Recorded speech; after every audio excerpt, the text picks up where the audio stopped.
Well, g'day Spurs fans, it's Paul the Hotspur hippie here, the only psychedelic sock show on the internet. And I was going to go to bed. Game's finished a little while ago, but I just thought, you know what, let's just get it over with. Let's just face up to the music and get a review out there. It was not a good day at the office for Tottenham, let's face it. Newcastle did play well. You got to say Newcastle did play well as us being a bit off it today. We didn't have the same level, the same tempo, the intensity, that kind of thing. First half, I thought we were in it.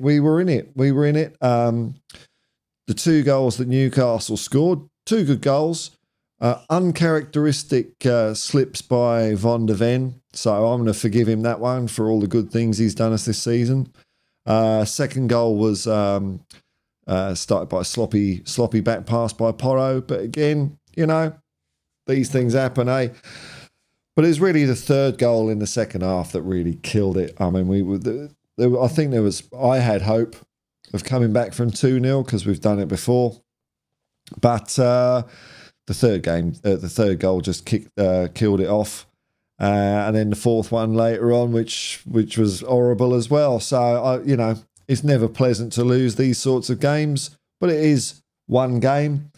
You know, it could be a few different things. It could be the players are getting knackered towards the end of the season because they're playing high-tempo football. And that means they've just got to keep on doing it. They've got to keep on doing it. I don't care what the results are till the end of the season, because the only way you get better at this sort of football is to keep doing it and not bottle it and change what you're doing.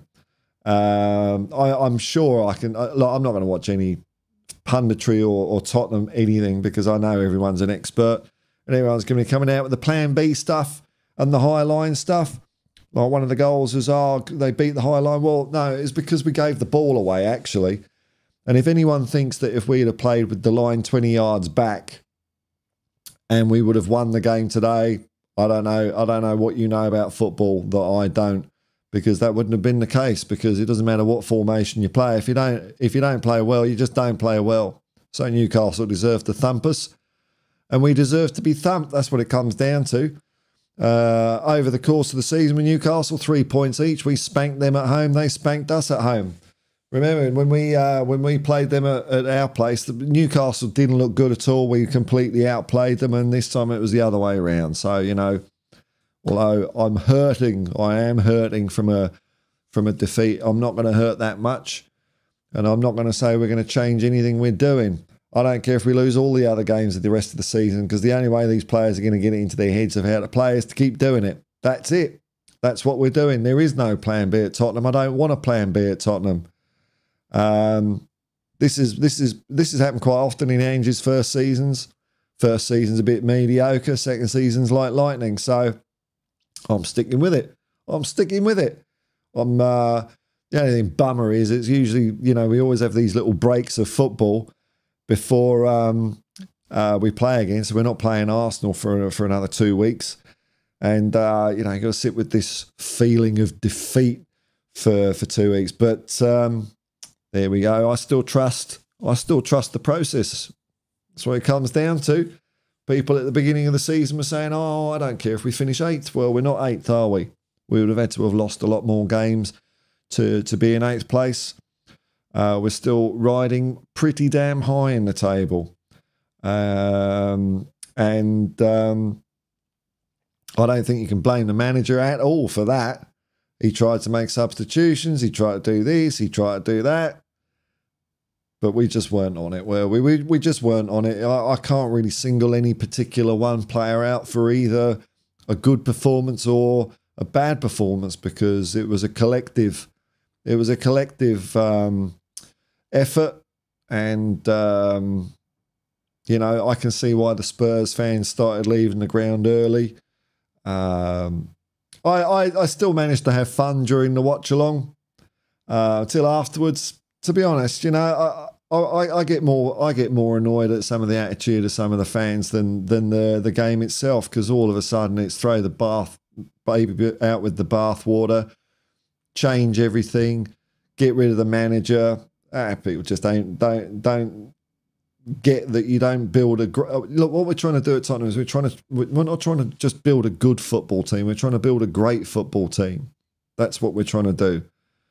We're not just trying to get by and get top four. We're trying to do something so that next year we can be in a position to challenge. And yeah, we're going to need a bit of personnel during the summer or whatever. But if we just capitulate now and say, okay, well, that's that little experiment over, then then the same thing will keep on happening again. It has happened. Need I remind you, people out there, it has happened for the last few years, this kind of cycle.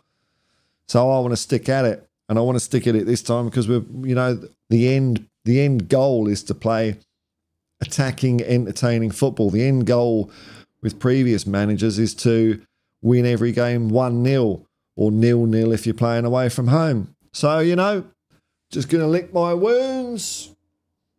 We're going to get up and we're going to play better next time. I'm trying to think of a man of the match.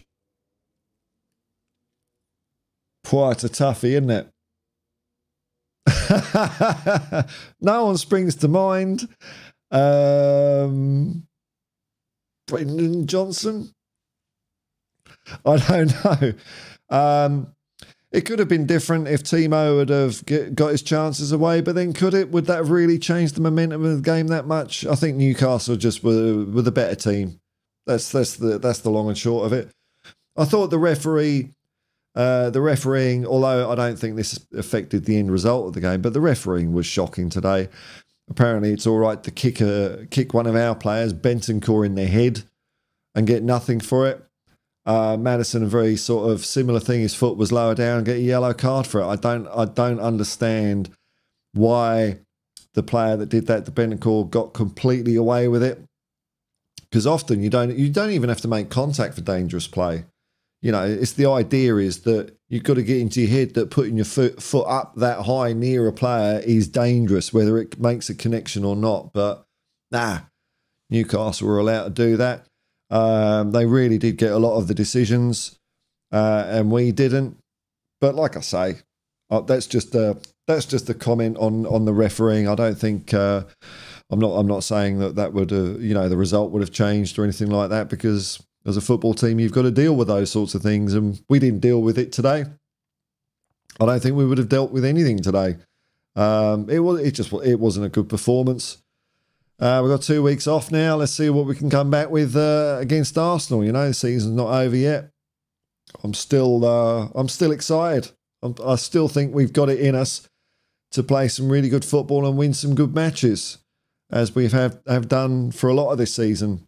I think that's about our 5th not so good performance. That's probably our worst performance this year. But hey, that's football. Anyway, folks, you know what?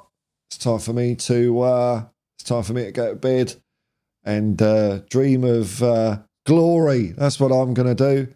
And I'm just not going to watch a bloody thing. No Talk Sport, no nothing, no Spurs channels, because it's all going to be bullshit. And I'm disappointed with the result enough, but the attitude of some of the fans, no wonder we don't win stuff if that's our attitude. I mean, not that fans have that much of an effect unless you're at the ground, but just the attitude, unsupportive, and everyone knows better, don't they? Everyone must have got their UEFA coaching badges when I wasn't looking, because everyone sure knows how we should have played. Fact is, like I say, doesn't matter what your tactics are, what your formation is. If you're shit, you're shit. And today, Tottenham Hotspur were shit. But we won't be shit next time. We're going to beat Arsenal. That's what we're going to do. So until next time, folks. Till next time. Peace and love, man. Peace and love. And as always, come on, you Spurs.